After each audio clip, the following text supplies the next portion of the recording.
रामकृष्ण नामे हि दोन्ही साजिरी, हृदय मंदिरे स्मराकारे, आपुली आपण करा सोडवन, संसार बंधन तोडा वेगी। प्रस्तुत प्राप्त प्रसंग निवडलेला अभंग विश्वमान्य विश्वभूषण विश्वाधिकार विश्वप्रिय ज्ञानियांचे राजे योग्यांची माऊली समाधिधन अलंकापूर निवासी माऊली महावैष्णव ज्ञानोबराय नामपर प्रकरण पटून देणारा प्राप्त प्रसंगी निवडलेला अभंग विठाला विठाला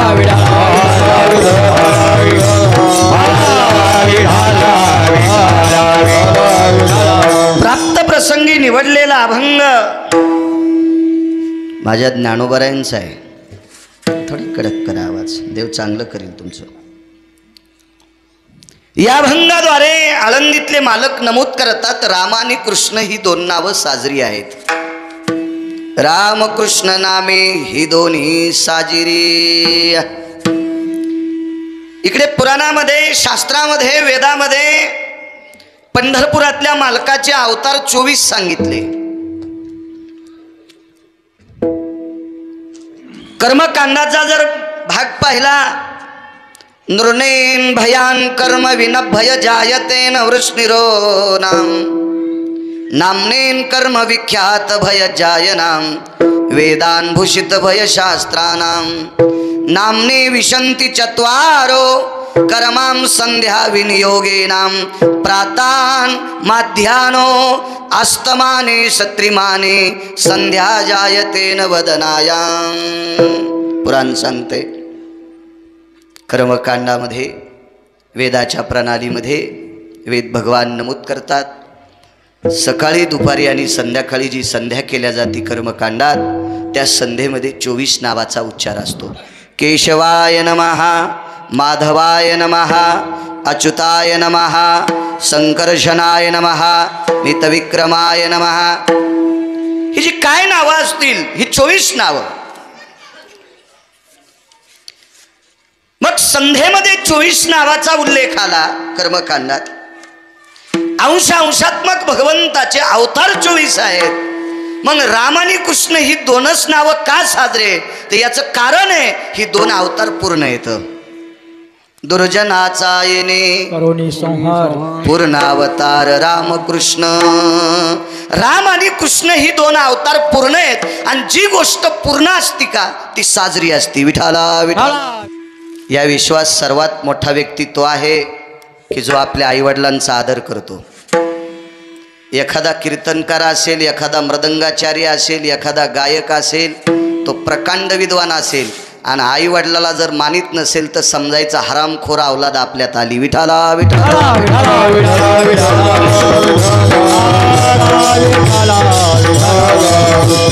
कारण मध्वाचार्यांचा संवाद आहे। भास्कराचार्यांनी 3 श्लोक लिहिले, लोमशांनी 48 श्लोक लिहिले, बकदालभ्यांनी 3 श्लोक लिहिले, पवनांनी 27 श्लोक लिहिले। असे 1,0832 श्लोक आई वडिलांसाठी पुराणात शास्त्रात वेदात नमूद आहेत। 1,28,000 श्लोक फक्त दादा आई वडिलांसाठी शास्त्रात पुराणात वेदात नमूद झालेत। त्याच्या मतितार्थाची एक कीळ सांगतो। सात्विकपणानं लोकांना कीर्तन सांगत असेल, लोकांना रडवत असेल कीर्तन सांगून, पण आई वडिलांना जर बोलत नसेल तर असं समजायचं जन्मदात्या मायबापाचा जर कीर्तनकार होत नसेल तर तो तुमच्यावर प्रेम करील हे अपेक्षा तरी कशाला करता। विठाला। इथे एक माणूस 3 टाइम भजन करीत होता। मी त्याच्या मातील पण गेलो नाही। जेवढे माझ्या ऐकण्यातले होते त्याला सावडायला पण जाऊ दिलं नाही। त्याच्या आमच्या इथला होता, तुम्हाला काय करायचं त्याच्यावर जाऊ नका म्हणलं। त्याच्या त्यांनी 27 वर्ष मायबापाचं तोंड पाहिलं नाही आणि ब्रह्मानंदी पाठ होती, नाट पाठ होते, एवढा मोठा अभ्यासू माणूस, पण मायबापाला बोलत नव्हता। देवतले मालक त्या हरामखोराला मानित नाहीत। एक सांगू का तुम्हाला, आईवडिलांची सेवा करण्याचा अधिकार किती मोठा आहे ते गिरगावकराला या बारीकशा तोंडानं सांगता येतं काय? आई वडिलाच्या सेवेचं पुण्याचं वजन करण्यासाठी ब्रह्मदेवाकडे तराजूच नाही, आणि टाकलं ते पुण्य तर त्याच्या साखळ्या तुटत्याला, इतकं पुण्य मोठं आहे. ज्या व्यक्तीचं नाव ऐकल्याच्या नंतर यमाचं धोतर फाटतंय, तुकाराम तुकाराम नाम घेता कापे यम, ही तुकोबरायाच्या नावाची व्याख्या आहे. जगा काळ खाया आम्ही माथा दिला पाय, विश्वाला खाणारा काळ त्याच्या डोक्यावर पाय देण्याची ताकद ही संतांची.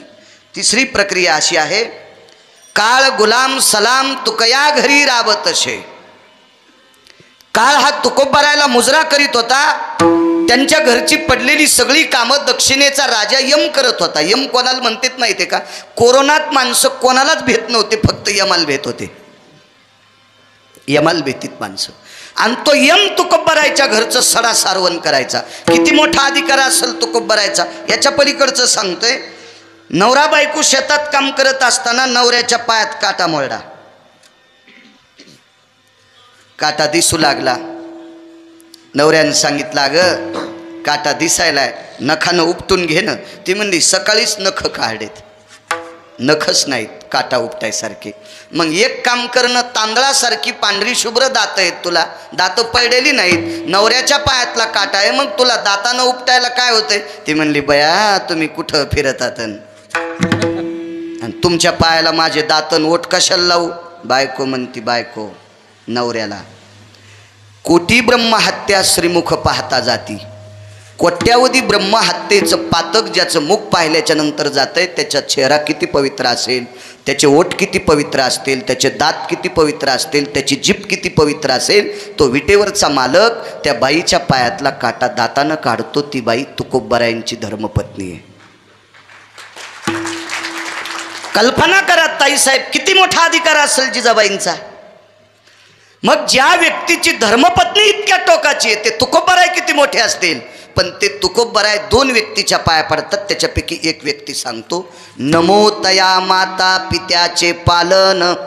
नमो तया, ते तुकोबराय ज्यांच्या पत्नीच्या पायातला काटा विटेवरचा मालक दातानं काढतोय, दातानं. बायको सुद्धा काढायची नाही नवऱ्याचा. जगाचा बाप तुकोबरायाच्या धर्मपत्नीच्या पायातला काटा दातानं काढतोय. काय व्याप्ती असेल, करता येईल का विधात्याला वजन?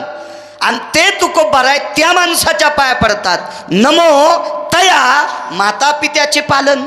जो आई वडिलांचा सांभाळ करतो का, तुकोबराय म्हणतात मी त्याच्या पाया पडतो. आई वडिलांची सेवा करणारा इतका श्रेष्ठ असतो, इतका श्रेष्ठ असतो. आतापर्यंत जर कोणी मायबापाला बोलत नसेल तर आजचं कीर्तन मी म्हणत नाही, मग कीर्तन देवाचं आहे. मग कीर्तन आमची पपेच माय ऐकायची नाही तर तुम्ही कसे ऐकताल? आहे का नाही? देवाचं कीर्तन आहे. जर कोणी मानित नसेल तर सगळ्यात मोठं वितुष्ट आहे, इथून गेल्यावर मायबापाला मानी जा, निदान सणावाराला तरी त्याच्या पाया पडत जा. म्हणून आपले लेकरं आपल्याला म्हातारपणी सांभाळतील. जो मायबापाला मानणार नाही त्या भडव्याचे लेकरं त्याचे झोपीत अंगुठे घेऊन त्याच्या 13व्या लोक प्रॉपर्टीत होणार नाहीत. विठाला आदर केला. मी दुपारी आत्मानंद गिरीबाबांच्या आश्रमावर दत्त जयंतीला काल रात्री कीर्तन आलो होतं. काल सकाळी नेवाशाल होतो. रात्रीच्या कीर्तनात मी सांगितलं होतं उद्याचं कीर्तन वडिलांची 61 आहे. वाढदिवस लय जणायचे पाहिलेत. हो, एका वाढदिवसाला गेलो मी, पोट्टच होतं आपलं, नेमक्यात मी शाल त्याच्यात वटावर दाबनावानी त्याच्या वाढदिवसाचं कीर्तन. काय कीर्तन एकदा लिहिल्यावर गेल्यावर करावंच लागते. नंतर एक जणाला म्हणलं कीर्तनात यांचा अभिष्ट चिंतन सोहळा आहे, पण एक जणाच्या घरी जेवायला गेल्यावर ते म्हणले हे गावात नंबर 1चे बोकडे हे होत चोरी तुई. आणि त्याच्या वाढदिवसाला मग कीर्तन. किती पाप गिरगावकराच्या बोकांडीवर. विढाला विढाला विढाला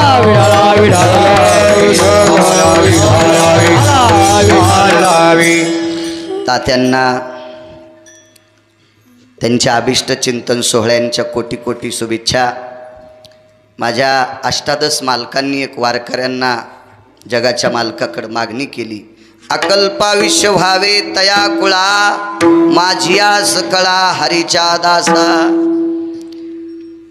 हरीच्या दासांना वैष्णवांना अकल्पाविष्य मिळो असं माझ्या अष्टादश संतांपैकी एका मालकांचं वाक्य आहे. जे काय आयुष्य दिलं असेल तात्यांना ते आयुष्य सदृढ राहो. निर्विघ्नपणे ते आयुष्य शेवटच्या श्वासापर्यंत राहो. आत्तापर्यंत जशी वारकरी संप्रदायाची सेवा करीत आले तशीच उरलेल्या आयुष्यात तात्यांना धर्माची वारकरी संप्रदायाची सेवा घडो ही विटेवरच्या मालकाच्या चरणी प्रार्थना. आणि भगवानराव एवढ्या मोठ्या आदराने आपल्या वडिलांचा अभिष्ट चिंतन सोहळा करतात, त्याबद्दलही भगवानरावांना कोटी कोटी धन्यवाद. उपस्थित पंचक्रोशीतून या परिसरातून आलेली तुम्ही सर्व श्रोते जनार्दन राजकीय क्षेत्रातले असताल, शैक्षणिक क्षेत्रातले असताल, वैद्यकीय क्षेत्रातले असतात, व्यापार क्षेत्रातले असतात, आध्यात्मिक क्षेत्रातले असताल, नवे नवे माझा शेतकरी राजा असेल, तुम्ही सर्व क्षेत्रातून आलेल्या विष्ट मित्र सज्जन सखी सोयरी दाहिरी या सर्वांच्या चरणी वक्ता या नात्यानं आणि तुम्ही श्रोता या सत्तेवर आरूढ आहात म्हणून तुमच्या चरणी गिरगावकरांचा नाक घासून प्रणाम. विठाला विठाला रामकृष्ण नामे ही दोन्ही साजिरी. राम आणि कृष्ण ही दोन नावं साजरी आहेत. जी गोष्ट पूर्ण असती का ती साजरी असती. अपूर्ण गोष्टीला किंमत नाही. अंशात्मक घेतलेली बाकीचे अवतार आहेत, याच्याकरता त्यांना पूर्णत्व नाही. ते वाईट आहेत असं नाही, पण ते ज्या त्या काळात ते पवित्र असतात. वैकुंठवासी डोंगरोजी महाराज म्हणायचे, श्रीमद भागवत कथेतलं रत्न होते डोंगरोजी महाराज. फार विद्वान, फार विद्वान. थोडासा करा आवाज, एकदा केल्यावर तिथं बोट जाऊ देऊ नका पुन्हा. डोंगरोजी महाराज श्रीमद भागवत कथेतले एवढे प्रकांड विद्वान होते, एवढे प्रकांड विद्वान. ते म्हणे एकदा त्यांचा अध्याय काढला, ग्रंथाचं दर्शन घेतलं आणि भगवंताचं स्मरण केलं की ते भागवत सुख सांगतात राजा परीक्षिते असं म्हणायचे की 5 तासाच्या नंतर ते डोळे उघडायचे. म्हणे त्यांना घाम जर आला तर प्रत्यक्ष सरस्वती माता त्यांचा घाम पुसायची. एवढी अधिकारी डोंगरोजी महाराज होते, एवढे अधिकारी संप्रदायातले. आणि त्यांनी सांगितलं राधाकृष्ण भजन हे द्वापार युगामध्ये पोषक होतं. राधाकृष्ण या भजनामुळं पंढरपुरातली मालकीन आपल्या मालकाला सोडून, वैकुंठातली मालकीन आपल्या मालकाला सोडून जम्बूद्वीपात आली. राधाकृष्ण भजन आता वाईट आहे असं म्हणायचं नाही. आताही त्या भजनाचा प्रभाव आहे, आताही त्याची फलश्रुती आहे. पण द्वापार युगामध्ये राधाकृष्ण या भजनाची फलश्रुती अनन्यसाधारण महत्त्व होतं, अनन्यसाधारण महत्त्व त्या काळात. मग आईसाहेब खाली आल्याच्या नंतर नारदासारख्या महात्म्यांनी सांगितलं, भगवान तुम्ही मोठी माणसं आहात आणि मोठ्या माणसांनी 2 पावलं वापस आलं पाहिजे. नाही म्हणे तिला काय कमी केलं, तिला रुसून जायची काय गरज होती. ऐका ना म्हणे प्रभू, अख्खं जग तुमचं नाव घेतंय ना, अख्खं विश्व तुमच्या पाया पडतंय ना, तुमच्या नावाचा टाहो चालतो ना, मग थोडंसं 2 पावलं खाली यायला काय हरकत आहे, चला खाली. भगवान खाली आले आणि रुक्मिणी आईसाहेबांचं सांत्वन केलं. लक्ष रुक्मिणी, आता काळजी करू नकोस, आता मी काय राधेकडे जाणार नाही, काही काळजी करू नकोस. तुम्ही जरी नाही गेले तर लोक तर तुमचं नावापुढं तिचंच नाव लावतात ना, किंवा तिच्या नावापुढं तुमचं नाव लावतात ना, राधाकृष्ण. भगवान म्हणले आता कलियुगामध्ये त्या नावाला वाईट म्हणतील असं नाही, पण प्रभाव वेगळ्या नावाचा असेल, विठोबा रखुमाई. मग कलियुगामध्ये वारकरी संप्रदायामध्ये विठोबा रखुमाई या नावाला प्राधान्य दिलं, ज्या त्या काळात ज्या त्या नामाची महती असती. मग माऊली महावैष्णव ज्ञानोबराय प्रकांड विद्वान.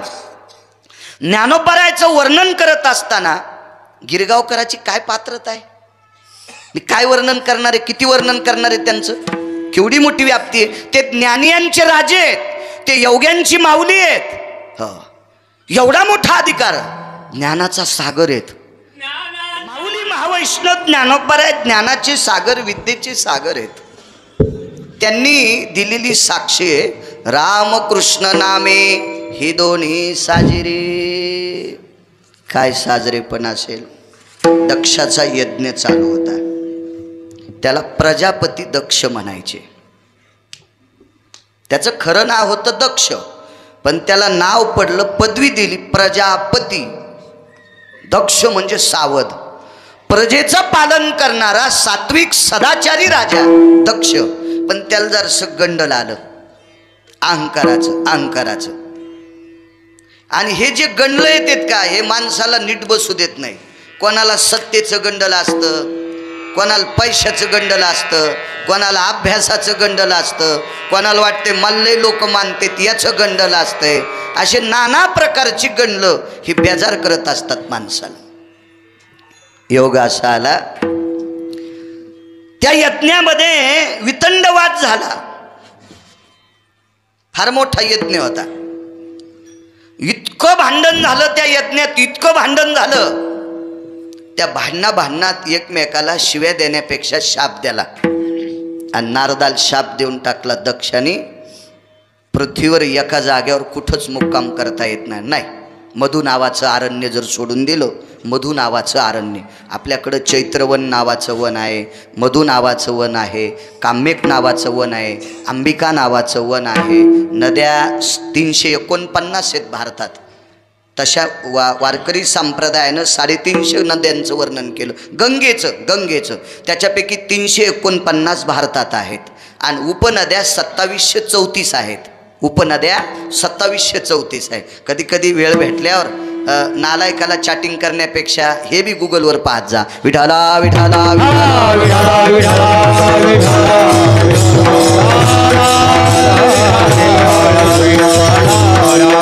आणि मग त्या मधु नावाच्या अरण्यात फक्त नारदाला थांबता येतो. तो कुठं थांबता येत नाही. वैकुंठात गेले, आईसाहेब जेवायला वाढायच्या.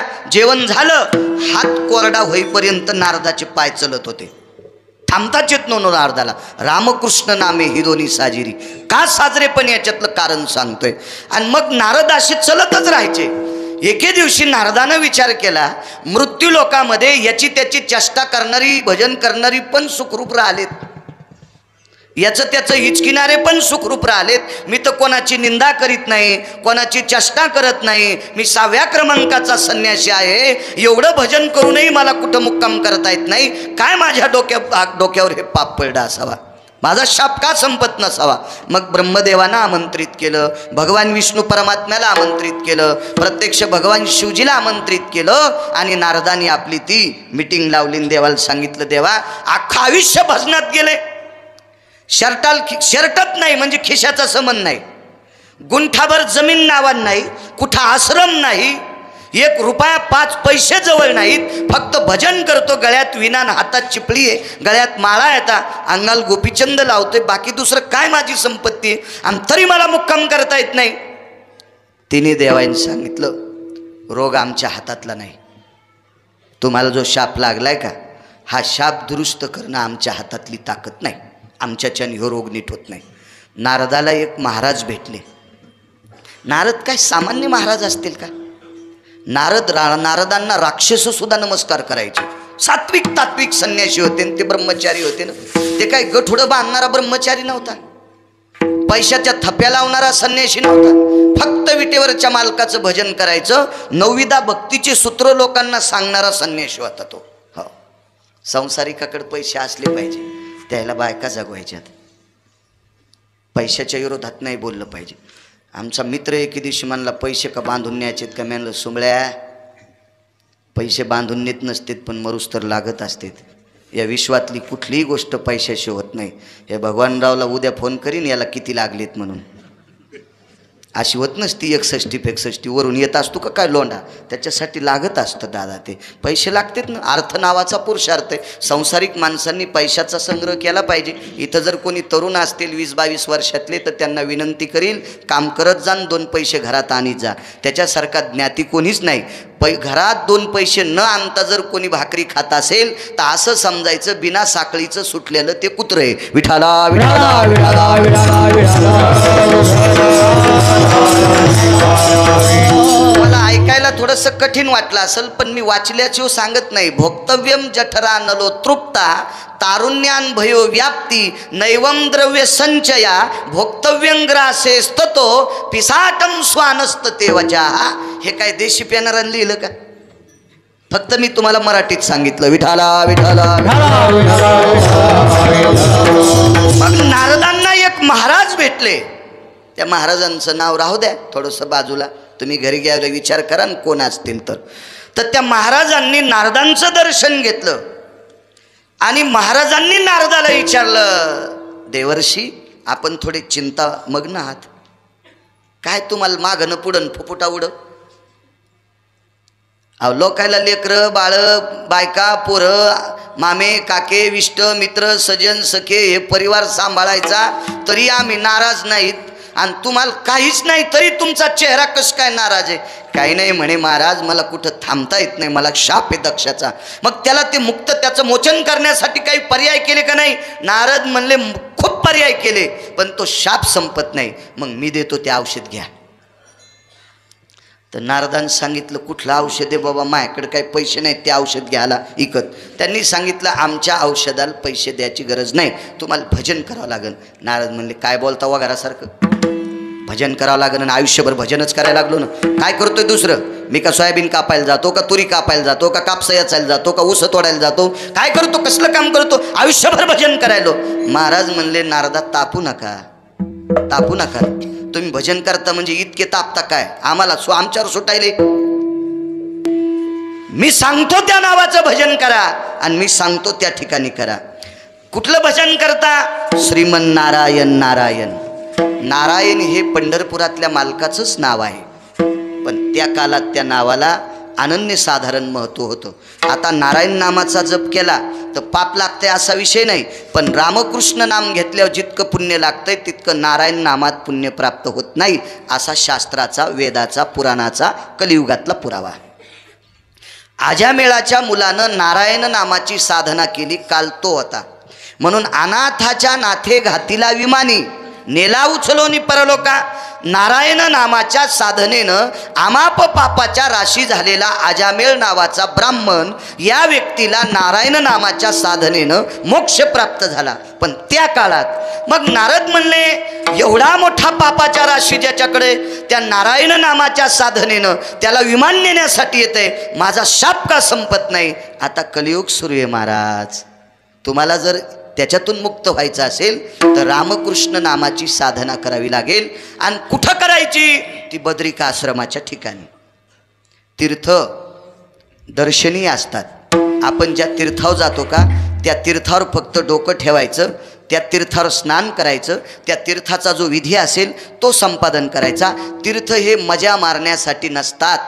मजा मारणाऱ्या माणसांचा जास्त सुळसुळाट केदारनाथला झाला, म्हणून भगवंतानं सगळे पालथे करून टाकले. विठाला विठाला विठाला विठाला. काल 2 क्रोझर गाड्या तिरुपतीला गेल्या, तिरुपतीला गेल्या 2 क्रोझर गाड्या. तर त्याच्यात आमच्या एका मित्राचं पोरगं होतं. आमचा मुलगा गेला म्हणे तिरुपतीला. तर म्हणलं कोणासोबत गेला? आमके आमके पोर आहेत. वा वा वा वा वा वा, तुमच्या नावाचा झेंडाच लावतो म्हणलं पोरग तुमचं. आता कसं काय? ते अशा माणसाच्या पोरायसंग गेलं की ते पाचच काम नाही. मग ते आलं बी वापस मागच्या 15 दिवसात. तर मी म्हणलं काय रे दाशा, काय काय केलं? काय नाही म्हणले, महाराष्ट्रात दारू जरा महाग भेटती आणि आंध्रात स्वस्त भेटती, म्हणून जास्त तिकडं पोरं पोरं जातात. आणि मजा मारायलाच गेलते म्हणे सगळे. काय तिरुपती पावने हराम खोरायला? कसं शक्य आहे मला सांगा? तीर्थ हे कामं करण्यासाठी असते? नाही, तीर्थ हे फक्त दर्शनीय असते. देवभूमी आहे, देवभूमी. त्या देवभूमीवर प्रत्यक्ष जगाचा मालक बाण भातोड हातात घेऊन उभा आहे. अशा भूमीच्या ठिकाणी तुम्ही रामकृष्ण नामाचा जप करा, तुम्हाला गोड अशा प्रकारचं त्याची फलश्रुती भेटेल. 3 दिवस नारदानी बद्रिका आश्रमाच्या ठिकाणी रामकृष्ण नामाचा जप केला आणि 4थ्या दिवशी ते म्हणले जाऊ द्या, आयुष्यभर नारायण नावाचं भजन केलंय, आता रामकृष्ण नामाच्या भजनानं एवढी काय फलश्रुती होणार? आणि नारद बाहेर आले, एका बाईन जेवायला वाढलं, थकले होते नारद, चला म्हणले आपली वळकटी लांबवा. आणि नारद झोपले. नारदाचे पाय चलत नव्हते. शाप संपला नारदाचा. वाटेल ते प्रयत्न केले पण शाप संपला नाही. नारदाचा शाप रामकृष्ण नामाने संपला. म्हणून ज्ञानोबराय सांगतात रामानी कृष्ण. तिथे नारदांचा शाप रामकृष्ण नामाच्या श्रद्धेने संपतो. याच्याकरता राम आणि कृष्ण ही 2 नावं साजरी आहेत. 2-3 पुरावे देऊ आणि आपण पूर्णविराम करू. मोठी मोठी माणसं आहेत, अमूल्य वेळ खर्च करून आलेली माणसं आहेत या सोहळ्याकरता. तुम्हाला शिल्लक बेजार नाही करायचं. एका महाराजाला एका पांचट माणसांनी पकडलं. 2 जण होते ते नालायक. त्या महाराजांना बांधलं आणि वासुकी नावाच्या सर्पाच्या नगरीत नेलं, असं पुराण सांगते, मी नाही. मी पुराणात वाचिलं म्हणून सांगतोय, मी काय वासुकीच्या गावातला सरपंच नव्हतो, पुराण सांगते. आणि पुराणाला देहूतले मालक म्हणतात. पाहावे पुराणी विचारोनी, तुकोबारांचं वाक्य आहे ते. तुकोबाराय स्वतःहून पुराणाला महत्व देतात. मग मी काय विरोधात जाणार आहे? मी तर त्यांच्या नावानं 2 वेळेची भाकरी खातो, मला त्यांच्या म्हणण्यानुसार म्हणावे लागेल. पुराण सांगतंय च्यवन नावाच्या साधूला पकडून नेलं. च्यवन अनन्यसाधारण महत्व आहे. हा संप्रदाय ऋषी प्रणीत आहे, हा मुनी प्रणीत आहे, वेद प्रणीत आहे, शास्त्र प्रणीत आहे आणि महत्व स्थिती पुराण प्रणीत आहे. ऋषी मुनींना महत्व आहे या संप्रदायात. च्यवन नावाचे मुनी यांना पकडून नेलं. तुम्हाला आता च्यवन नावाचे साधू कुठं बघायचे असतील तर ते च्यवनप्रासचा डब्बा आहे का? हो, त्याच्यावर आहे का नाही गोविंद गुरुजी? आहे. त्याच्यावर एका दाढीवाल्या, याचा आवाज करा ना मोठा करा, स्पष्ट आला पाहिजे. त्या च्यवन नावाच्या साधूचा फोटो त्या च्यवनप्रासच्या डब्यावर येत आहे, दाढीवालं म्हातारं. कारण च्यवनांचं वय लग्न झालं त्यावेळेला 1 वर्ष 98 वर्षाचं होतं, 8 दिवसाचं होतं. 1 वर्ष 100 वर्ष 98 दिवसाचं वय होतं. किती म्हातारा असेल ते? आणि त्यावेळेला लग्न झालं. कोणासोबत लग्न झालं? 13.5 वर्षाच्या पोरीसोबत.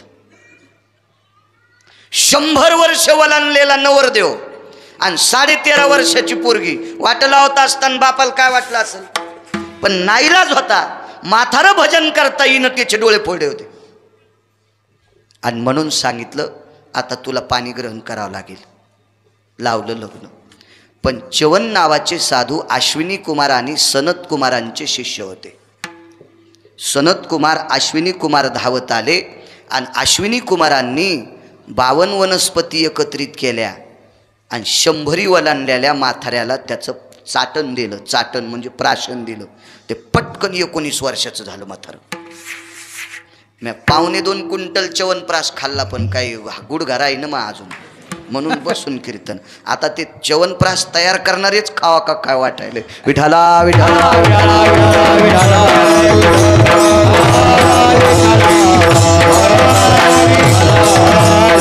18 भार वनस्पती. हा भारत देश अमृत संजीवनी वल्लीनं व्याप्त असा भारत आहे. कारण या भारतामध्ये 11 प्रकारची माती आहे. असा एकही देश नाही की त्या देशामध्ये 11 तत्वानं परिपूर्ण माती आहे. माझं शिक्षण कमी आहे, 7वीच पास आहे मी, पण मला वाचवायचा नाद आहे. एखादा ट्रिपल काय 5 बल 20 बल MA झालेला कष्टाधरींना बाळू हे खरं आहे का म्हणून, त्याच्यामुळे मी वाचून सांगतो, सोमळ्यांचं ऐकून सांगत नाही. विठाला इथं बसलेले तर 2-2 टेम्पो पुस्तकं वाचणारी माणसं आहेत. त्याच्या भोवताला अशा फुसक्या गोळ्या सोडल्या. ते म्हणते ना याच्या गोळ्या संपल्यात का, हे गांजा उडून आलाय. वाचून सांगतोय 11 तत्वानं परिपूर्ण माती फक्त भारत देशात आहे. असा एकच देश आहे त्या देशात 4 प्रकारची माती आहे, बाकी 2-1 11 प्रकारची माती फक्त भारतात. म्हणून या देशातल्या ज्या वनस्पती आहेत का अत्यंत नाविन्यपूर्ण आहेत. फक्त त्या आपल्याला प्रारब्धानं सापडत नाहीत, आपला त्या योग्यतेचा अभ्यास नाही याच्याकरता आपल्याला त्या सापडत नाहीत. पण ह्या 52 वनस्पती एकत्रित केल्या, त्याचं चूर्ण केलं, त्याचं चाटण केलं आणि च्यवन तरुण झाले. 3 वनस्पती एकत्रित केल्या, च्यवनांना डोळे आले आणि त्या च्यवनांना वासुकी नावाच्या सर्पाच्या नगरीमध्ये बंदिस्त केलं. तिथे बंदिस्त केल्यावर ती म्हातारं भजन करू लागलं. बसा विशालराव. विठाला विठाला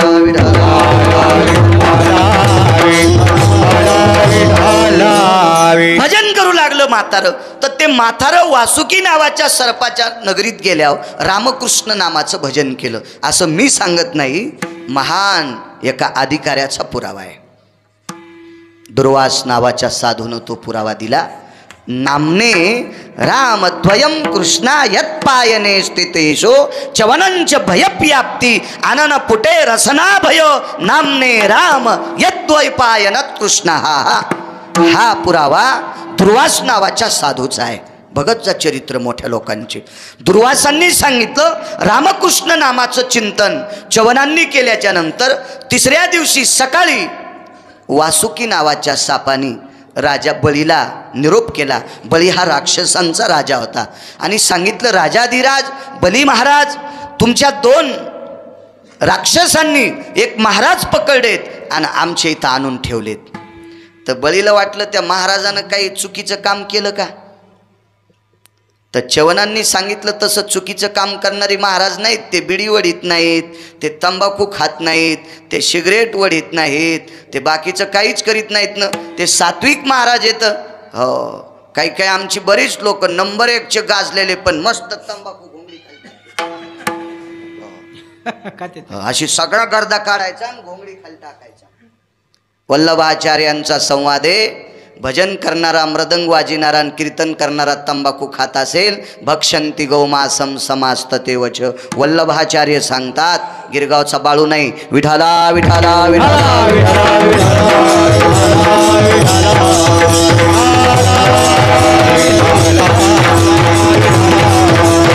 सात्विक महाराज आहेत ना, ते पारमार्थिक आहेत, आध्यात्मिक आहेत, त्यांना कशाला आमच्या मूर्खांनी बांधावा, ते काय माहीत नाही म्हणले, पण आणले आणि ते तात्काळ घेऊन जा. तर राजा बळीनं सांगितलं, वासुकी महाशय, अहो तुमच्या नगरीत एक जर मनानं महाराज येत असेल, आता पैसे देऊन आणावं लागते, आणि तुमच्याकडे जर बिना पैशाचा येत असेल तर तुम्हाला किती त्याचा आदर असा. म्हणले, बिना पैशाचा आलाय पण आमची वाट लावली. महाराज सात्विक आहे, पाकिट न घेता आला आबा, आणि वाट कशी काय लावली तुमची. कारण त्यानं केलेल्या भजनामुळं आमच्या 450 जातीचं विषच संपलं. 450 सर्पाच्या जाती त्या महाराजाच्या भावताल बसल्या होत्या का, ते निर्विष झाले, निर्विष. हे सर्प चीनमधल्या लोकांना खायला येतं. ज्याचं विष संपलं का ते एकाही सापाचं विष राहिलं नाही. तर राजा बळीनं सांगितलं, बरं झालं ना रे, तुम्हाला विष आहे म्हणून लोक तुम्हाला भेट होते, हानीत होते, आता विष संपल्या लोक भेणार नाहीत ना.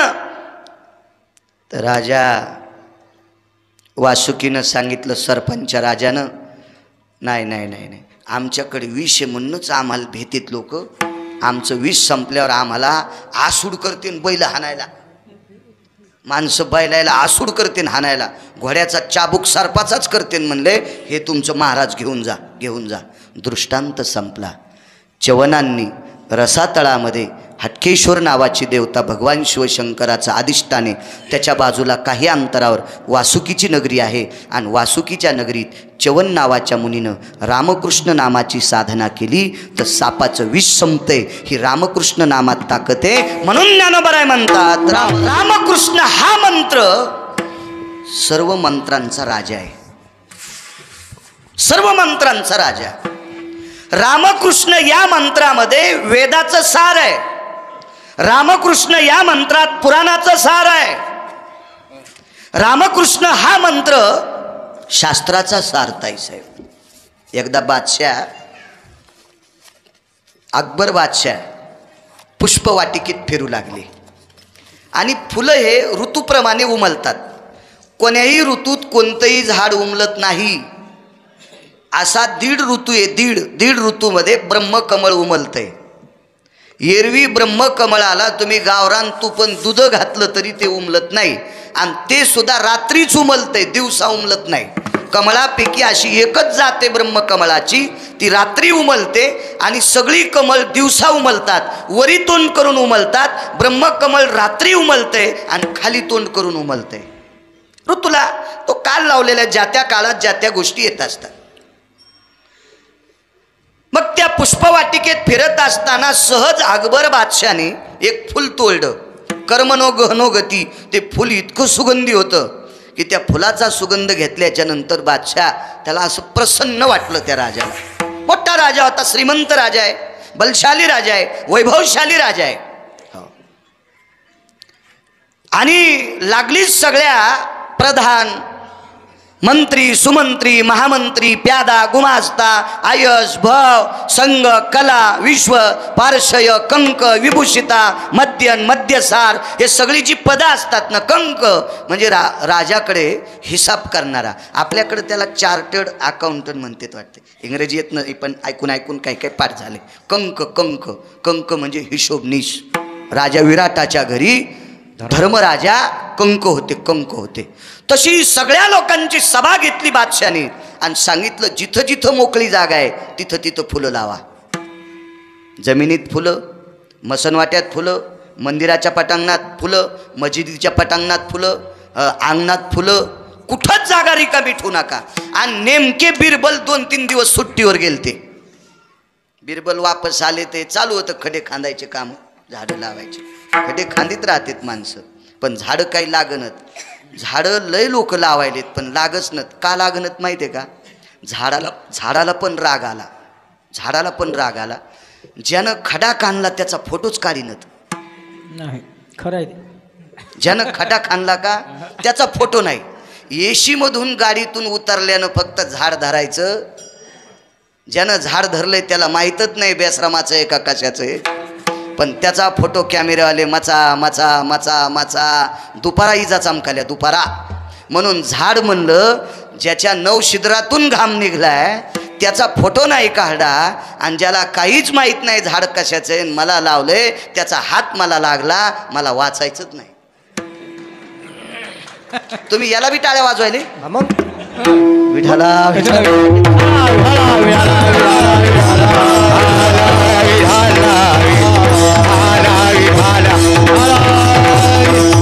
आहेत काही काही गोष्टी आपण काही दुमत नाही. मी काय पैशावाल्याच्या विरोधात बोलणार नाही. धनवंता लागी सर्व मान्यता आहे जगी. आपल्या संतांनी सांगितलं गोपाळे बाबा. पैशाला किंमत आहे. एक सोपं सांगू का? माझ्याकडे मोठा मोबाईल नाही पण मोठ्या माणसाच्या घरी गेल्यावर 10-5 मिनिटं TV पाहायला भेटत असते.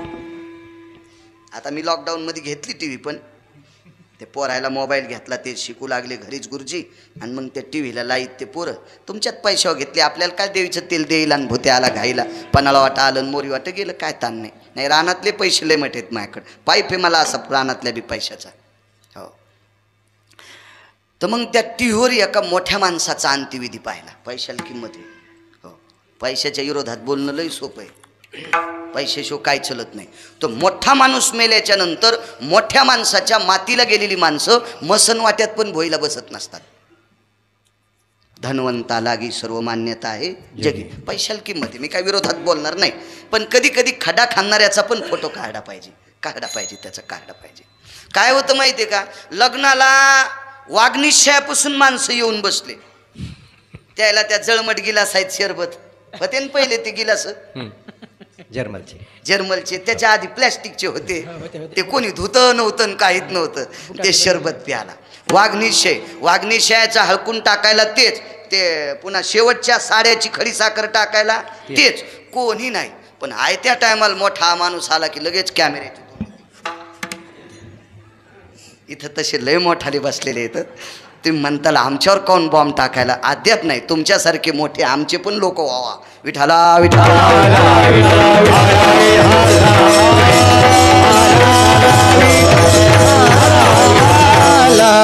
प्रणाली जाऊ द्या, त्याच्यावरून काय करायचं नाही. असो, एका चांगलं फुल लावलं नाकाला, त्यानं ते फरमान काढलं, आदेश सोडला. त्याच्या त्या मीटिंगमध्ये दरबारात दखल झाली, चला फुलंच लावायचे. राजाचं आहे, शासनाने दिलेला नियम पाळावाच लागतो. चला म्हणले लाव फुलं. बिरबल आले तर म्हणले अरे क्या चल रहा है, बोले कशा करताय? ते सगळे हिंदीच बोलत होते ना. ते बोले सरकारने सांगितलं. आता मला हिंदी येत नाही. हा आपल्यात भाषेत बोलायचं कशाला. तर मग राजानेच सांगितलं म्हणे बादशाह फुलं लावायची. तर बिरबल म्हणले अरे तुम्हाला डोके आहेत का? आमच्या डोक्याला काहीच की तू म्हणे राजाने सांगितलं, आमचं काय चलत रे? आम्ही आपलं नळी आहेत. राखेलच्या कॅनला लावली तरी राखेल, पेट्रोलच्या कॅनला लावलं तर पेट्रोल, धुवून तुपाच्या कॅनला लावली तरी तिच्यातून. नळीचं काम फात बाहेर फेकणं. आम्ही नौकर आहेत म्हणे, आमचं काय चालतंय? आणि तुला सांगितलं नाही करावं लागायचं का? अरे म्हणे पण राजाला सांगावं ना हे कुठं बी फुलं लावणं जरा उचित नाही म्हणून. काय बोलतो म्हणे? फुलं मस्जिदीत लागतात आणि फुलं मंदिरात लागतात आणि फुलाच्या विरोधात काय बोलायला? अरे नालायका होत. मसन वाट्यात जर फुलत लावले तर माणसं कुठं जाळायची? कब्रस्तानात फुलत लावले तर माणसं कुठं पुरायची? आणि रानात जर सगळीच फुलं लावले तर गहू ज्वारी कुठं पेरायची? काय फुलं खाता येत असतात का चुरगाळून? हे आम्हाला सांगू नको म्हणले. राजाला सांग. आम्हाला सांगून काय होते म्हणले? बायकून भाकर दिली नाही, बैलाचे कान आणायला. पप्याच्या माईनं भाकर दिली नाही, बैलाचे कान. बैल म्हणले अरे आमचे तुटूस तर बी आणलेस तरी तुला भाकर भेटत नाही. तू पप्याच्या माईलाच म्हण सक्रातीला एकदाने आणतो. ती तुला भाकर टायमाला देते. उगं दुसऱ्याला पडून काय फायदा आहे. तू जा म्हणे राजाकडं. बिरबल हुशार होते, चतुर होते, सात्विक होते. आणि मला असं वाटतंय राजकारणातल्या लोकांकडे असे एक अर्धे बिरबल चतुर ठुले पाहिजे, ठुले पाहिजे. फुटके दूरनं उचलून फेकून देत जा. भाताचा खराबा आणि पोळी कोरडी ठुते, वरण संपून जातो. फुटके लिकीच दूरनं असतात ना. हे राजकारणात मोठं होणाऱ्या माणसाला घातक ठरत असते. राग आला तरी ते दूरनं फेकून देत जा, तरच मोठाले होता. विठाला विठाला.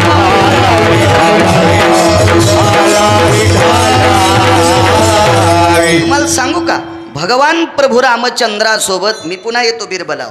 भगवान प्रभू रामचंद्रासोबत अंगद नावाचा व्यक्ती होता. आणि अंगद नावाचा व्यक्ती रावणाच्या सगळ्या गोष्टीची परीक्षा तपासण्यासाठी पाठीला. आणि मग अंगदानं लक्षात घेतलं रावण श्रीमंत किती आहे, रावण पैसे किती वाटेल, रावणाकडं सैन्य किती आहे, रावणाचं वैभव किती मोठं आहे, या सगळ्या गोष्टी पाहिल्या. आणि मग अंगदानं सांगितलं, राजन तुम्ही आमच्या मालकाची बायको देऊन टाका, आमच्या मालकाची बायको देऊन टाका. आम्ही तर रानातला पाला खाणार लोक येतं, आम्हाला काही तुमच्यासोबत युद्ध करून तुमची लंका घ्यायची नाही, पण आमच्या मालकाला जर राग आला तर तुम्हाला मारून लंका घेऊ शकते. रावण म्हणला, अरे पाला खाणार वानऱ्या काय बचर बचर बोलायला रे. ते म्हणला, मी पाला खाऊ द्या, पण आमची ताकद इतकी मोठी आहे, आमच्या ताकदीनं प्रभू रामचंद्र तुला एका चपक्यात मारतील. अरे तुऱ्याव चालवते वानर. हो. तर रावण म्हणला, तू यात काय ताकद आहे. काय नाही म्हणले, मी असा पाय खाली टेकतो ना, पाय हलेव. पाय खाली टेकला अंगदानं, हलेव म्हणले पाय. रावण म्हणला, अरे प्रस्थ जाय बरं. प्रस्थ त्याचा प्रधान होता, तिला शक्तिशाली होतं. त्यानं जांभळी द्याल्यावर यमाचं धोतर सुटत होतं, असं रामायण सांगते. मी नाही. तर अंगद म्हणला, ते प्रस्तन कोण नाही, फक्त तू. रावण म्हणला, अरे तुरु बोलायला. मग म्हणला, जनावराला काय कळते आव जाऊ को बोलायचं. पशु काय पाप पुण्य जाणी ती आणि उत्तम मध्यम भोगी ती. तू जर आम्हाला जनावरच म्हणत असेल तर मग आम्हाला कुठं ज्ञान असतंय का. जनावर हे कळाले फक्त पैठणमधल्या मालकाला. येऊनी जन्मला मरकट तो वैष्णवा माझी अतिश्रेष्ठ, हनुमंत म्हणा वया कनिष्ठ, आईसा पापिष्ट कोण आहे. आणि त्या मारुतीरायासोबतचे जनावर कसे असतील, तुम्हाला राजकारणी लोकांसोबत माणसं कशी असावं त्याचा पुरावा सांगायचा. तुम्ही लय मोठे आलात ना म्हणूनच काय लो, नाहीत काय गरज नव्हती ना. काय संन्याशान लुगड्याचा भाव करूच नाही, त्याला बायकोच नाही तर लुगड्याचा भाव कशाला विचारायचा. आज तुम्ही बसलात म्हणून म्हणले तूच पाय हलव. मग रावण पायाला हात लावणार तेवढ्या अवकाशात अंगदान पाय बाजूला घेतला. टेक पाय टेक. तर अंगद म्हणले, माझा पाय हलवायची ताकद तू ह्यात नाही, पण तुझ्यासारख्या श्रीमंत राजानं माझ्या पायाला हात लावण्यापेक्षा आमच्या मालकाचे पाय धर, आमच्या मालकाचे पाय धर. चंद्र सूर्य येतोपर्यंत तुला लंका कोणी घेणार नाही. रावण म्हणला, टेक खाली पाय. आणि मग पाय हालत नव्हता. तो तयाच्या आंबरा तया कटीचे आंबरा, जेने ओलवाची ती भसभया, तेने मिथ्याची नि सोया कोण पाहे. खाली येऊन सांगू का, तो रावणाचं धोतर ओलं झालं. कशानं घरी गेल्यावर पहा. आणि मग सांगितलं, त्याच्यासोबतचे माणसं जर तुझं धोतर ओलं करू शकते तर आमचा बॉस किती अधिकारी असेल. इतके मोठ्या माणसाच्या भोवतालची माणसं पावरबाज असली पाहिजे. विठाला विठाला.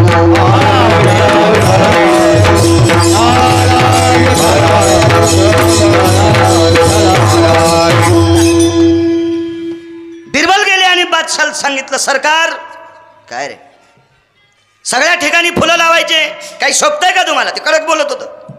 चांगला माणूस आहे, राजाच्या हिताचा माणूस आहे, बादशाच्या हिताचा माणूस आहे, हे तुमचं काम बरोबर नाही. अरे बिरबल, लेकिन सोंगने के लिए फूल होना भाई, बहुत बढ़िया खुशबू आती है. बिरबलानं सांगितलं, आपल्याला फक्त सुगंध पाहिजे ना, हे फुलं लावायचे कामं बंद करा.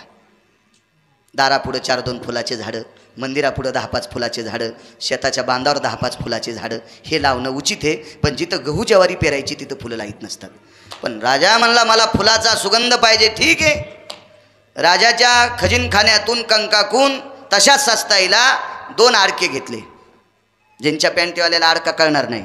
खडका, दमडी, आडका, कवडी, लालपई, ढबल पैसा, मग खरव, निखरव, भयो, आबजाम, परवम, परायाम भासते मिद्यभया शंखान प्रणतम उच्चते खनी खनी भवा आसवा.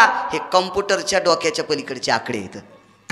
आपल्याला एकच आकडा पत्ता नाही, एकावर 18 शून्य दिल्यावर काय म्हणते याचाच मेळ लागणं. तर इतक्या लांबचं का अशी जायचं डोक्यात. विठाला विठाला एकावरुता अष्टादश पूज्या एकावरुता अष्टादश पूज्या शंखुमनती आभासा भेज्जया शंखुचे निपळे त्या शंखाचे निराळे मग खर्व लक्षा पद्म कवडीचे निबळे कोण पाय. एकावर 18 शून्य दिले की त्याला शंखू म्हणतात. त्याच्या पुढचे घरी गेल्या वाचा विठाला विठाला.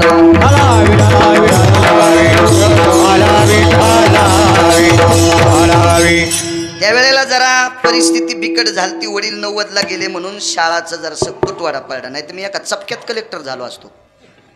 इतका बुद्ध्यांक द्याला. मला ट्रॅक्टर मधले गाणे ऐकून 450 पाठ येतं. शिव्या शिमग्याच्या 250 पाठ येत. इतक्या देतो. फोडणी पण एखाद्या बाईला तितकी देता येणार नाही. इतक्या शिव्या 250 पाठ येत. पण देत नाही. पाठ झाल्या लोकांच्या ऐकू ऐकू गाणे पाठ. हे ट्रॅक्टरवाले जरा येड्यावणीच करते. त्याला कळत नाही हो. 15-15 13-13 14-14 फूट ऊसात शेतकरी बिना चपलाचा बोटाचा फिरतो आणि त्याची ट्रॉली पालथी करायची. एखाद्या नैसर्गिक आपत्तीनं पंक्चर झाली असेल, काही तुटाफुटी झाली असेल, ट्रॉली पालथी झाली असेल ती होऊ द्या. पण जाणून बुजून गाण्याच्या नादात जर गोपाळेबुवा ट्रॅक्टरचा ड्रायव्हर ट्रॉली पालथी करीत असेल तर त्याच्या 42 पिढ्या तो ट्रॅक्टरच्या ड्रायव्हर होतील त्याच्या कुळात. पण शेतकरी राजाचा ऊस जर व्यवस्थित ट्रॅक्टरचा ड्रायव्हर कारखान्यात नेत असेल ना तर त्याच्या 3ऱ्या पिढीला त्याच्या कुळात तहसीलदार जन्माला येईल. वा आशीर्वाद आहे. माणसानं कधीच कोणाचा टळटळाट नाही घेतला पाहिजे. आशीर्वाद घेतला पाहिजे गोविंद गुरुजी कोणाचा बी. टळटळ अहो शापाला मोचन आहे. नारदाचा शाप मोचन झाला. पण टळटळाट संपतच नाही. टळटळाट एका लावरं चित्र ससे धरणाऱ्या बाईचा प्रभू रामचंद्राला लागला. लावरं चित्र ससे रानडुकर दादा धरणाऱ्या बाईचा टळटळाट शाप नाही प्रभू रामचंद्राला लागला. तिचं पोरग मारलो प्रभू रामचंद्रान 7व्या अवतारात. तिने सांगितलं शाप द्यायची माझी पात्रता नाही, पण मला जितकं दुःख झाले ना तिच्या हृदयातून टळटळाट लागला. म्हणून 7व्या अवतारात एका बाईचं पोरग प्रभू रामचंद्राने मारलं. 8व्या अवतारात 11 वर्ष 53 दिवस पंढरपुरातल्या मालकाला जिनं जन्म दिलाय तिच्यापाशी थांबता आलं नाही. यशोदेकडे जावं लागलं. मग जगाच्या बापाला पंढरपुरातल्या मालकाला जर दुसऱ्याचा टळटळाट भोगावा लागतोय तर तुम्ही आम्ही कोण्या झाडाची पाल आहेत. शाप नाही घेतला पाहिजे, टळटळाट नाही घेतला पाहिजे कोणाचा. असो पैसे घेतले खजिनदाराकून. रामकृष्ण नामात किती ताकद आहे. आणि एक आतर तेलाची बाटली आणली आणि विशालजी त्याच्यातला एक थेंब बादशाच्या हातावर टाकला. एकच थेंब. आणि बिरबलानं सांगितलं आगे पीछे हात करो ऐसा. असं मागं पुढं केलं आणि सुंगलो बोले ग्रामदेवता. ग्रामदेवता म्हणजे नाक. नाकाला हात लाव. ये बिरबल इंशाल्लाह ला इलाहा इल्लल्लाह इंशाल्लाह बिस्मिल्लाह रहमिल्लाह क्या खुशबू है रे. अरे सब फूलों की खुशबू ये बूंद में आ रही है. तर बिरबलानं सांगितलं सरकार सगळ्या फुलाचा अर्क ह्या अत्तराच्या बाटलीत आहे. आणि वेदाचा आणि पुराणाचा शास्त्राचा मतितार्थ राम आणि कृष्ण नामात आहे. म्हणून 10 मिनिटात पूर्णविराम. वानरांनी समुद्रावर सेतू बांधला तो रामनामाच्या प्रतापाने. तुकोबरायच्या उकोक्तीनुसार सांगायचं झालं तर तुका म्हणे नळा सागरी तारी येल्या शिळा. नळ नावाच्या वानरावर आणि नीळ नावाच्या वानरावर ब्रह्मांडाच्या मालकाची कृपा झाली. ती कृपा झाली मारुतीरायांची. मारुतीराय प्रभास क्षत्रावर स्नान करायचे आणि प्रभास क्षत्रावर स्नान केलं की भक्तीचे तरंग त्या सागरावर असे तरंगायचे. पण सागर हा अहंकारानं मातलेला समुद्र होता. म्हणून भक्ती त्याला डोक्यावर घ्यायची लायकी नाही. आणि भक्तीला जर पायाखाली ठेवावा तर भक्ती श्रेष्ठ आहे. म्हणून ती भक्ती सागर नुसता वाहवतच होता. आणि खाली प्रभास क्षत्राच्या खाली वानर स्नान करायचे. मारुतीरायाचं स्नान आटपलं की प्रभास क्षत्राच्या खाली नळ आणि नीळ नावाच्या वानरानं पाण्यात उडी टाकायची. आणि हे स्नान करून पाण्याच्या बाहेर येत असताना मारुतीरायाचे सुटलेले भक्तीचे तरंग नळाच्या डोक्यावर पडायचे. म्हणून नळानं पाण्यात दगड टाकला की तरंगत होता. 1200 किलोमीटरचा सेतू बांधला. रामनामाची ताकद. समुद्री तारिले पाषाण समाधान हे महिमान नामाचे. म्हणून रामकृष्ण नामे हे दोन्ही साजिरी, रामनामातली इतकी मोठी ताकद आहे. चला, एके दिवशी मंदोदरी नावाच्या धर्मशील पुण्यशील पावन या देशातल्या पवित्र स्त्रीनं, मी नेहमी सांगत असतो, या भारत देशात सर्वात मोठं जडवड रत्न काय असेल तर या देशाची स्त्री आहे. या देशाची स्त्री आहे. कारण या देशातले सर्व जर अधिकारी लोकांची यादी काढली, या देशातल्या सर्व महामानवांची यादी काढली, या देशातल्या वारकरी संप्रदायातल्या दिग्गज संतांची यादी काढली, या देशातल्या राजकीय क्षेत्रातल्या दिग्गज लोकांची यादी काढली, या देशातल्या शेतीनिष्ठातल्या दिग्गज लोकांची यादी काढली, या देशातल्या व्यापार क्षेत्रातल्या दिग्गज लोकांची जर यादी काढली, वैद्यकीय क्षेत्रातल्या दिग्गज लोकांची यादी काढली, तर हे सगळे दिग्गज याच देशातल्या स्त्रीच्या पोटी जन्माला आलेत. म्हणून या देशातलं सर्वात मोठं जडवड रत्न काय असेल तर या देशाची स्त्री आहे. रावणाची धर्मपत्नी, रावणाला तशा 80,000 बायका होत्या असं पुराण सांगते. 80 सहस्र सुंदरा कामिनी, माझी मुख्य राणी मंदोदरी. मंदोदरी अत्यंत सात्विक आणि सदाचारी पुण्यशील स्त्री होती. हिच्या सौंदर्याची जर व्याख्या सांगायची झाली तर मी पंढरपुरातल्या मालकाच्या नावानं भजन करून भाकरी खातो, पण पंढरपुरातल्या मालकिनीपेक्षा 124 पटीनं रावणाची पत्नी सुंदर होती. पंढरपुरातल्या रुक्मिणी आईसाहेबांपेक्षा गुरुजी सर्वात सुंदर रावणाची पत्नी होती. तिच्या सौंदर्यपणाची व्याख्या सांगत असताना भद्राश्व नावाच्या कृतीमध्ये 18 श्लोकाची वर्णी आली, तर त्याच्यातलं कारण सांगतो. आपल्या सर्व बायका सुंदर दिसण्यासाठी दागिने घालतात. माणसंसुद्धा वैभवाचा एक पुरुषार्थ, अंगठ्या असतील, लॉकेट असेल, ब्रासलेट असेल, हे सगळं काही पुरुषार्थाचं एक टोक म्हणून घालतात.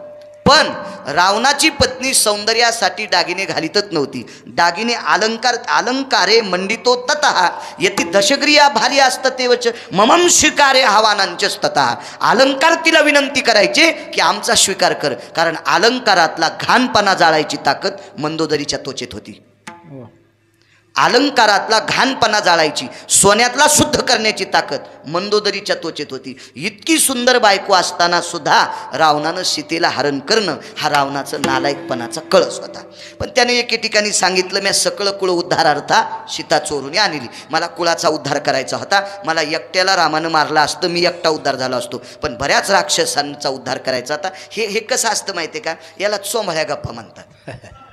ह्याला चोंबळ्या गप्पा म्हणतात.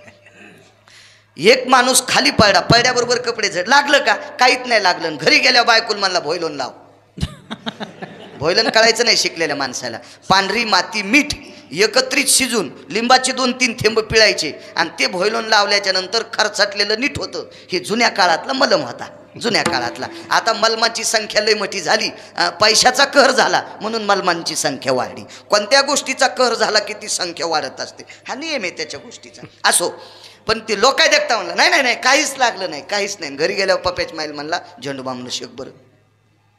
हे चोंबळ्या गप्पा झाल्या. लागलं होतं ना त्याला. रावणानं चुकच केली, पण ती मोठाली माणसं अशी चुकच झाकून नेत असते. रावण मोठा होता, त्याच्या गावाला काय त्याचं वैभव जाऊ द्या, असू द्या. जिथं तुकोबारायांनी दखल घेतली, तुका म्हणे ज्याची संपदा एवढा.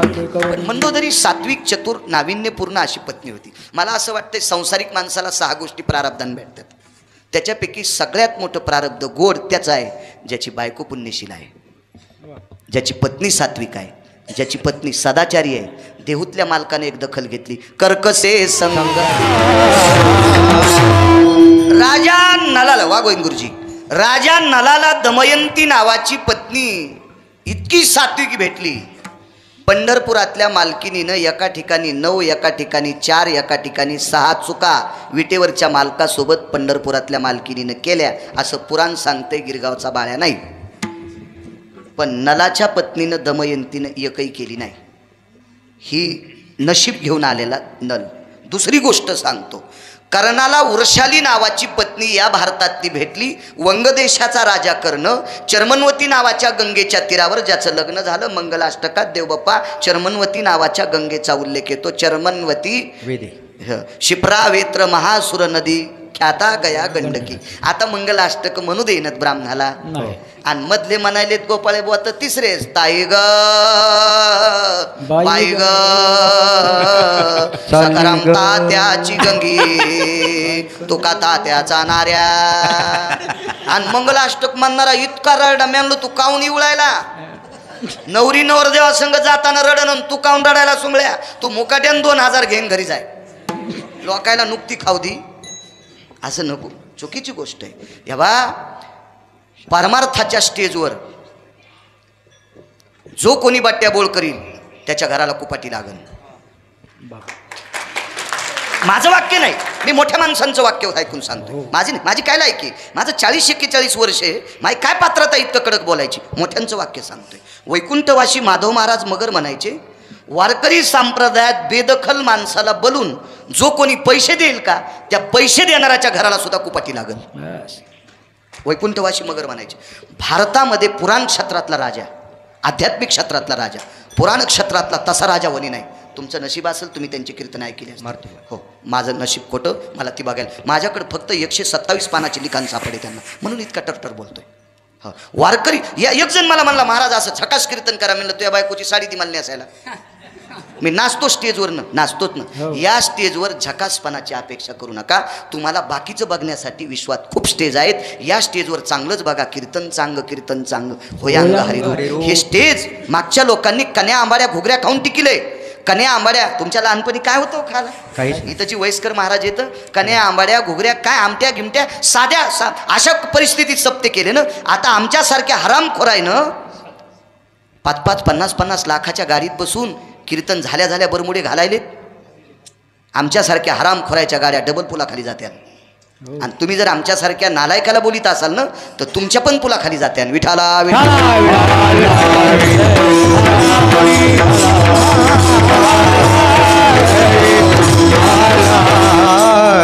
वंग देशाचा राजा कर्ण दमयंत, त्याला वृषाली नावाची पत्नी सापडली. ताईसाहेब जीवनभर खापर अंचूक नावाच्या कपड्यात ठेवलं, जीवनभर.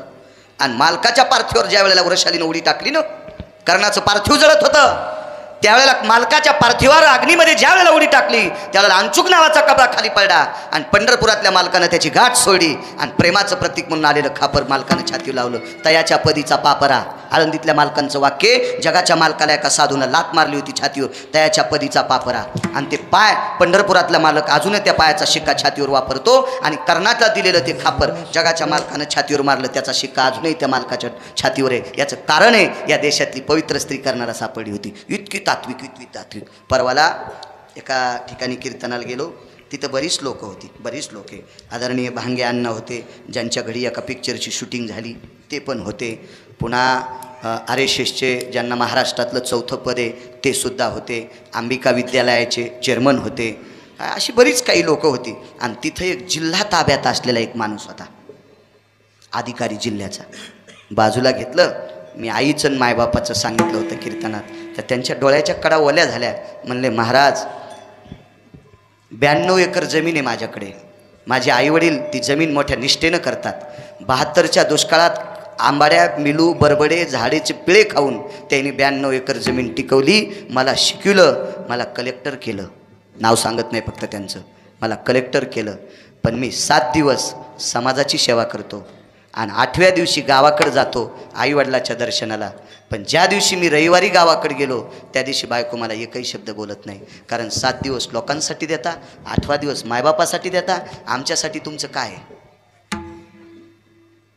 काय आमच्यासाठी काय? म्हणून तुमच्या पाया पडतोय.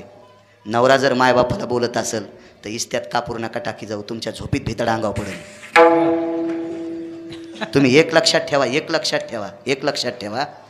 तुमचा नवरा कलेक्टर असेल, राजकारणात मोठा असेल, वैद्यकीय क्षेत्रात मोठा असेल, व्यापारिक क्षेत्रात मोठा असेल, परमार्थिक क्षेत्रात मोठा असेल, तुम्ही त्याच्या मायबापाला किंमत द्या. कारण त्या माईच्या पोटी जन्माला आलाय म्हणून द्वारका तुला नवरा भेटलाय. हो खरं आहे. इतकं तर मान्य करावंच लागेल ना. खरं आहे. द्वारका, मंजुळा, कस्तुरा काय नाव असतील ते त्यांच्यामुळं. म्हणून किंमत द्यायचा त्याला.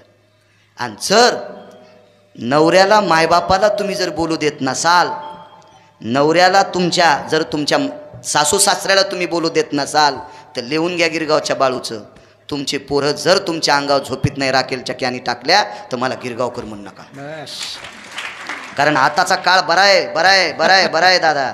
इथून पुढचा काळ इतका भिरभिऱ्यासारखा येणार आहे. बरोबर पूर्वीच्या काळात या जन्मात करायचं आणि वरी गेल्यावर फेडायचं. आता इथंच करायचं आणि इथंच फेडायचं. अजून इथून 10-5 वर्षाला ह्याच हातानं करायचं आणि यान फेडायचं.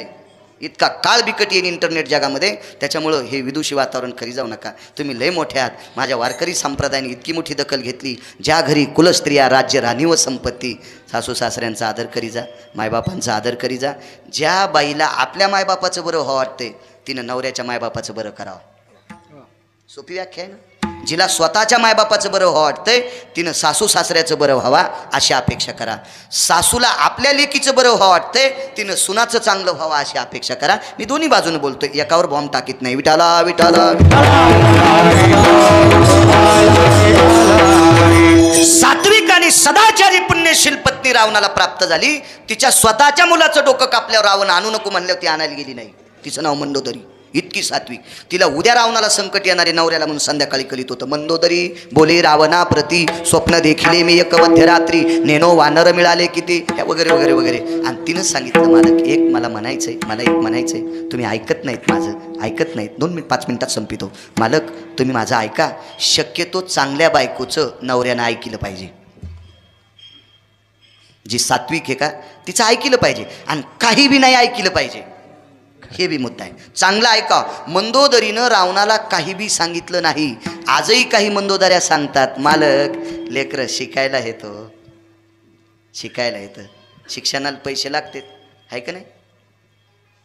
मरगळवाडीकर बरोबर आहे. एकदा मी तुमच्या कॉलेजवर भगवान बाबाच्या पुण्यतिथीच्या कीर्तनाला आलतो. मला नाव आठवणं त्यांचं, निळोबा. ते पण महाराज आहेत. मग वारकरी संप्रदायातले निळोबा सगळ्यातले संत होते, सगळ्यात शेवटचे. मग हे शैक्षणिक क्षेत्रातले हे निळोबा समजायचं. विठाला विठाला.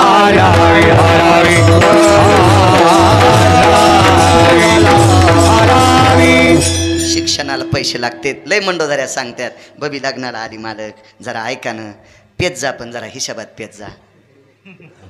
तुम्हाला नादच आहे ना प्याचा तर बुट हरपाय पुरतं पेत जाऊ नका. तुम्ही बुट पण हरपून आले मालक, असं येडेवानी करी जाऊ नका ना. मालक तुमच्या तोंडाचा चिवडा घरी आल्यावर मी पुसला. म्हणजे इतके बेफाम झाले, चिवडा पण पुसायचा नाद ते लक्ष राहिलं नाही. बायकोनं पुसला घरी आल्यावर. संध्याकाळी उंदरटू हटटो करते म्हणून ते बिचारी मायबापाचं नाव करण्यासाठी लय हलकटायला सांभाळायला काय काय बाया.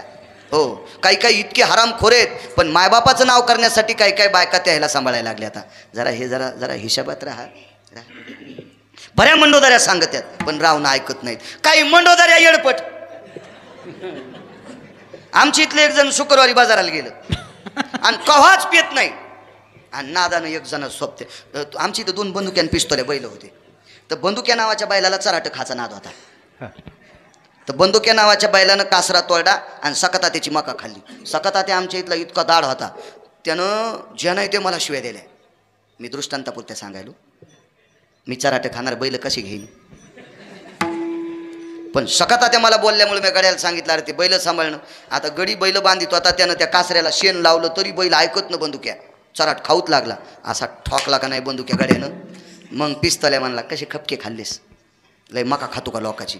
तर बंदुक्या लय चटगळ होता. त्यानं दुसऱ्या दिवशी पिस्तोल्याचा कासरा खाल्ला आणि मग त्याचा खाल्ला आणि पिस्तोल्या बी मका खालण्याला.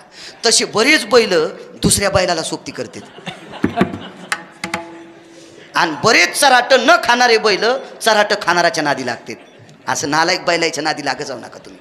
हो आमच्या इथलं एक जण याला गेलं मंठ्याच्या बाजाराला आणि कधी पेत नाही पिऊन आलं. आणि चतुरी आली आमच्या इथं. त्याच्या बायकोचं नाव चतुरी होती. मागच्या महिन्यात मेली ती. मी जिथं सांगत नाही.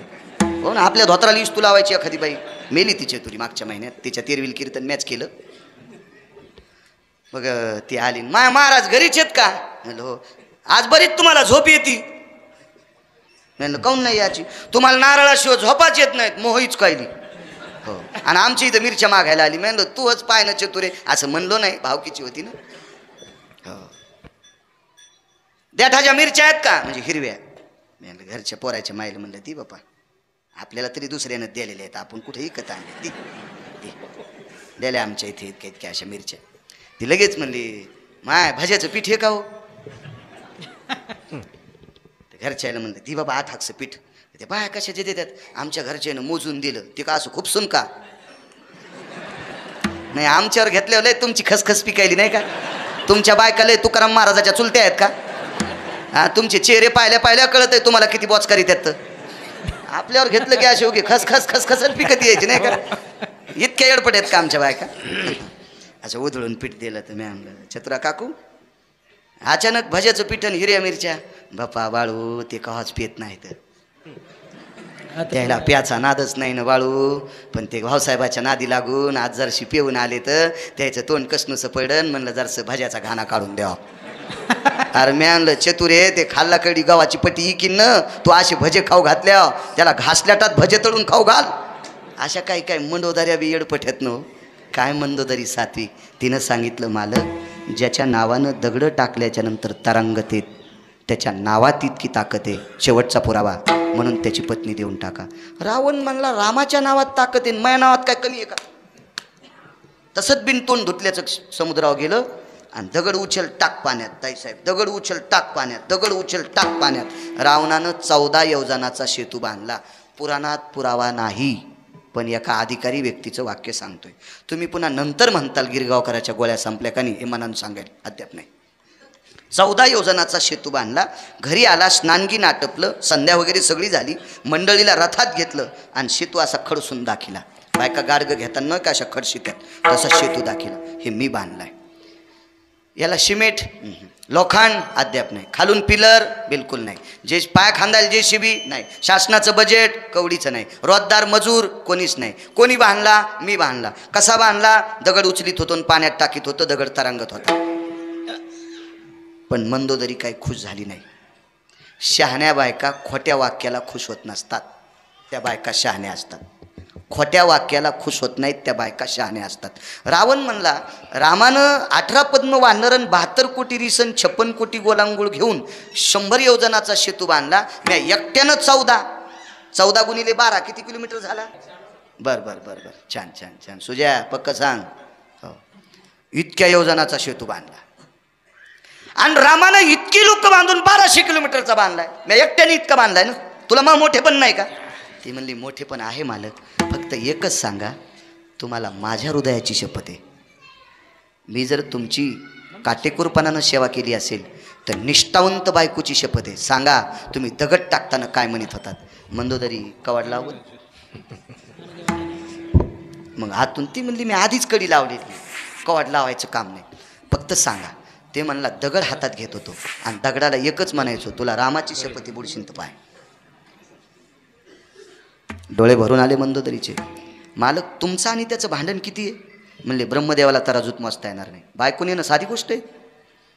इतकं कट्टर भांडण. मग विरोधक रामाचं नाव घेतल्याच्या नंतर तुमच्या हातानं दगड विरोधकाच्या हातानं तरते. इतकी त्याच्या नामात ताकद आहे. म्हणून रामकृष्ण नामे ही दोन्ही साजिरे.